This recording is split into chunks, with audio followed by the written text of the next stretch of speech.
doctor's gone, we're going to take anything off of our tray that has to do with removing decay or just the amalgam procedure itself. So I'll tell you what I'm left with when I'm finished.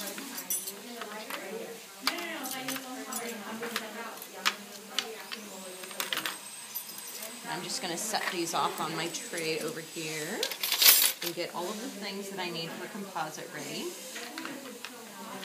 So instruments left, I have mouth mirror explorer, patient cotton pliers, small cleoid discoid, which I'm going to move down here by the articulating paper, so that when we take the dam, after we take the dam off, we can check the bite on the amalgams because we can't check it with the clamp on.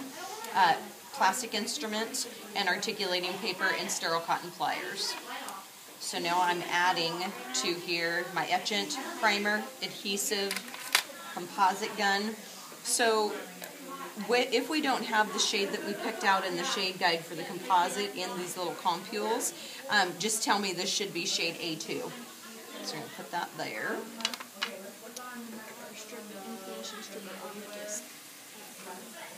We have 4 sandpaper discs. We have black, dark blue, medium blue, light blue, and those go in order of coarseness, darkest being the most coarse and the lightest being the finest.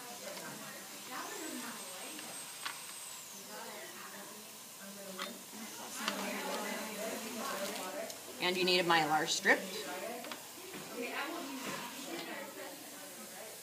Okay, so we are going to change our burrs since we have finished taking the decay out.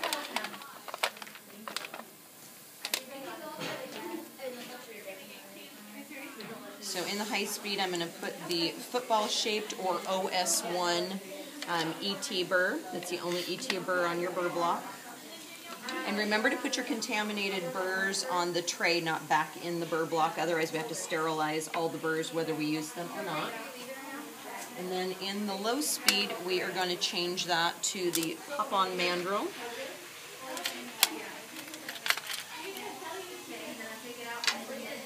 And put the black disc on. And the first disc we want is the black one, like I said. And we want the color towards the handpiece and the sandpaper sticking out. That works for most facials. If the doctor wants to, they can flip the disc around. Sometimes it's easier on the lingual to do it the opposite direction. But put it on first with the color towards the handpiece, sandpaper out. So we are ready. Sometimes the doctor will just come back on their own. Sometimes you have to go get them. So if they did not come back on their own, just go remind them that you're ready. And the first thing we need to do is rinse it, and then we are going to pass the Mylar strip. So just in case we got anything during the amalgam procedure in the prep of our composite, you want to make sure and rinse that out. Tease it dry and pass the Mylar strip to the doctor, and then the etchant.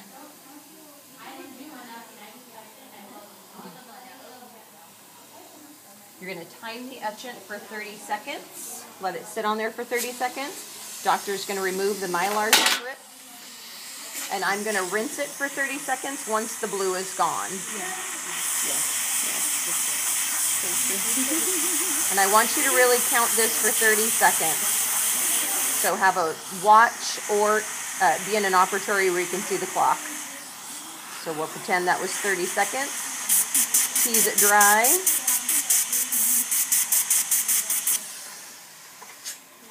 And the next thing we need is the primer, and this comes out really, really quickly.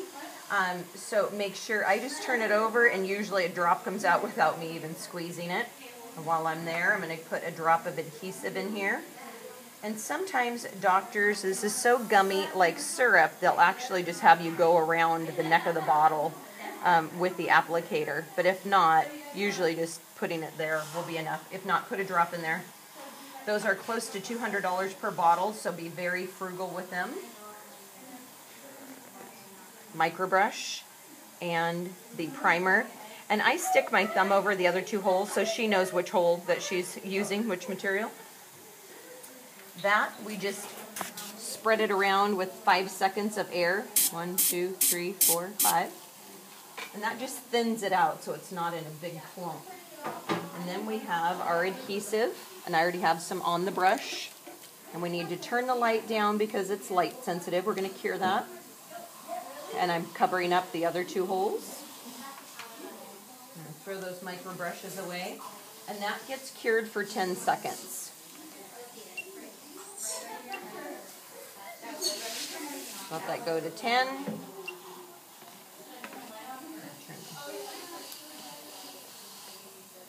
Pass the composite gun and take the tip off of there. And then we have the plastic instrument and an alcohol 2x2 ready to exchange. And the alcohol 2x2 just keeps the plastic instrument from sticking to the composite. So she passed that back to me firmly, so I know she was finished. She's pulling the ends of the matrix band tightly around the tooth, so I'm going to cure that for 30 seconds. It's only a mesiofacial, so we only need to cure it once from the facial. If it was an MFL, we would need to cure it once from the facial and another full 30 seconds from the lingual. Okay, so we're done curing. We can turn the light back up. Things off my tray. And now she is ready to use the high-speed handpiece because it's as hard as it's ever going to get. So to contour it or to shape it, she needs to use this aesthetic trimming burr to shape it. So I'm going to suction while she does that because there's water coming out of it. Okay, she's happy with it. I will put that back and pass her the low speed with the dark disc on it.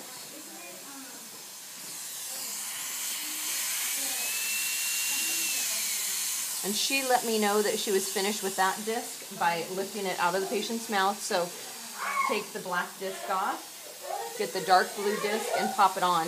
And always rest your finger underneath the low-speed handpiece so that you're not pushing the handpiece through the doctor's fingers. And make sure not get your gloves caught in there. And she will sand with the dark blue, and we'll do that all the way through the light blue. Wait for the mandrel to stop spinning.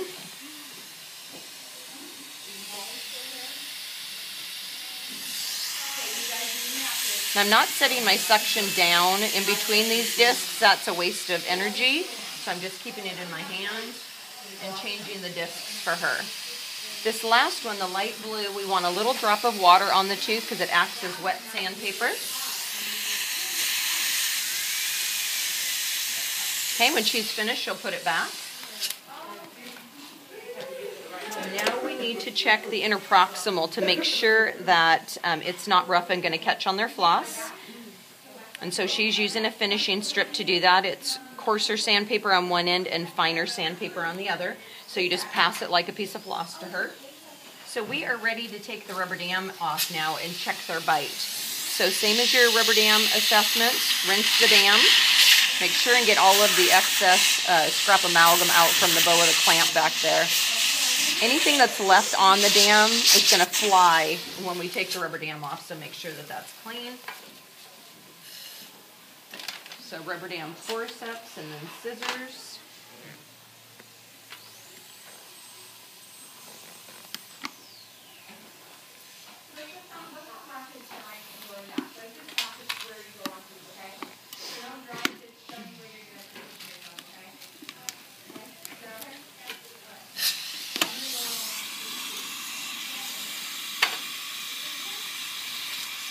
Full mouth rinse because they've been sitting here for 45 minutes and probably haven't swallowed much. So just to freshen up their mouth. 2x2 to wipe their face off. And then check your rubber dam to make sure we didn't leave any of it in between their teeth. It's intact, doctor. Let us know that it was all there. Okay, now we're ready to check their bite. So either you can dry their teeth off or you can hand the 2x2 to the doctor, whichever. Pass the articulating paper forceps. And then in your hand have the next instrument, which is the small cleoid discoid end, because that was the last carver that we used on those amalgams. So if it's high, that's what we want to carve with. We need to suction, especially now that they don't have a rubber dam in their mouth to catch that scrap amalgam. And then one-handed, sorry, patient. Get that instrument ready. Do your practice your one-handed flip, and we'll continue doing that until you have that correct.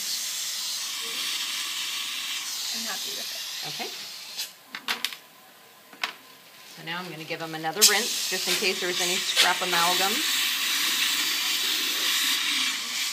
If the composite was high, which we didn't work on the incisal edge, so chances are it wouldn't be, it was in between the teeth, we would need to use the high-speed handpiece and the ET burr to reduce that if it was on the occlusal surface. So I'm going to dampen a cotton roll so that she can take the blue marks off from the articulating paper. And after that, I've got a piece of floss ready so she can check the contacts.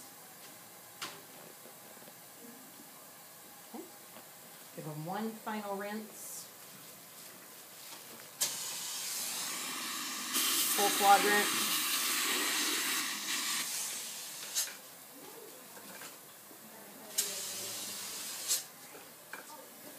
The doctor at this point will leave, and you need to give them post-op instructions. So I would sit them up before you give them post-op instructions so the blood can rush out of their head back into their body.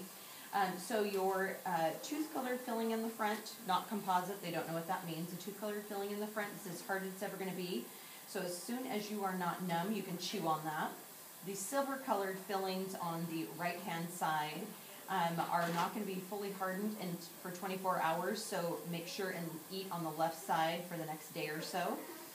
You're going to be numb for a couple hours, so don't bite your cheek, lip, or tongue. And if you have any questions, call the office. From there, you're going to write on the patient's chart. So you're going to take your gloves off and write on the patient's chart. First thing you want to write is the date and then reviewed health history and whether there were changes or not. And then we are going to document the amalgam, the composite, and anesthetic and put our initials on there. Then you have, once you bring the chart to me, you have 10 minutes to do your cleanup to get the operatory ready for another patient. All you need to do is take the tray and all of your instruments into the sterilization room and leave them there, and then come back in the operatory and do your spray wipe spray so that we're just waiting for the 10 minutes for the Virex to set up.